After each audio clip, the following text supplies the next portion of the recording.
So ähnlich könnte es aussehen, wenn ein Funkwarnmelder für Überwachungszwecke missbraucht wird, vorausgesetzt, ein Außenstehender kann sich in einen Warnmelder einloggen. Dieser Gefahr sah sich ein Mieter ausgesetzt, nachdem seine Vermieterin Funkwarnmelder in die Wohnungen einbauen ließ. Oliver Scheich, Anwalt für Mietrecht aus Lindau, kennt die Hintergründe des Falls.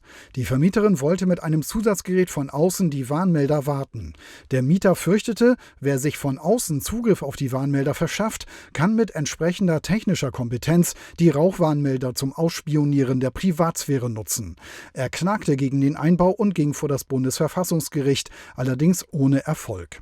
In dem konkreten Fall hat das Bundesverfassungsgericht entschieden, dass die lediglich denkbare, mögliche technische Ausstattung eines Funkrauchwarnmelders, der zu einer Ausspähung von der Privatsphäre des Mieters führen könnte, nicht ausreichend ist, um hier verfassungsrechtliche Bedenken zu sehen, die diesen Duldungsanspruch des Vermieters aushebeln könnten. Der Fachhandel bietet ein breites Sortiment an Rauchwarnmeldern an. Unser Experte warnt vor Geräten, in denen sogar Kameras eingebaut sind.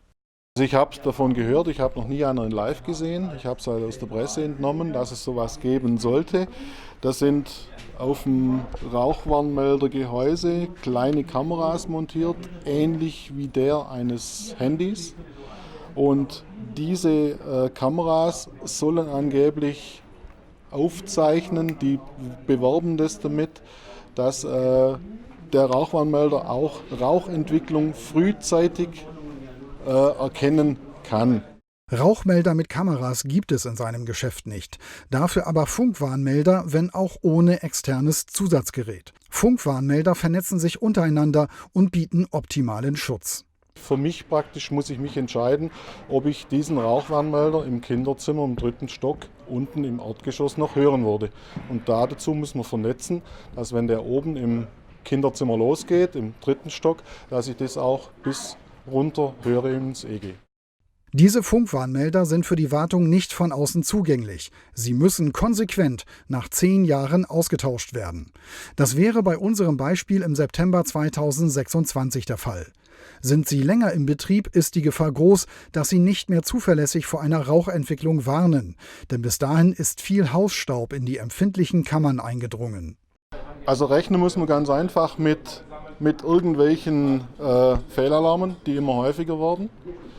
Er meldet sich auch nicht, wenn diese Rauchkammer so verschmutzt ist, dass er früher ausgewechselt werden muss.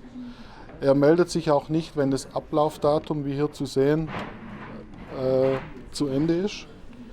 Ich muss mir praktisch da Notizen machen und sagen, okay, jetzt in diesem Falle im September 2026 muss ich diesen kompletten Rauchwarnmelder erneuern. Ob es in den nächsten Jahren zu einem Missbrauch kommt, bleibt abzuwarten.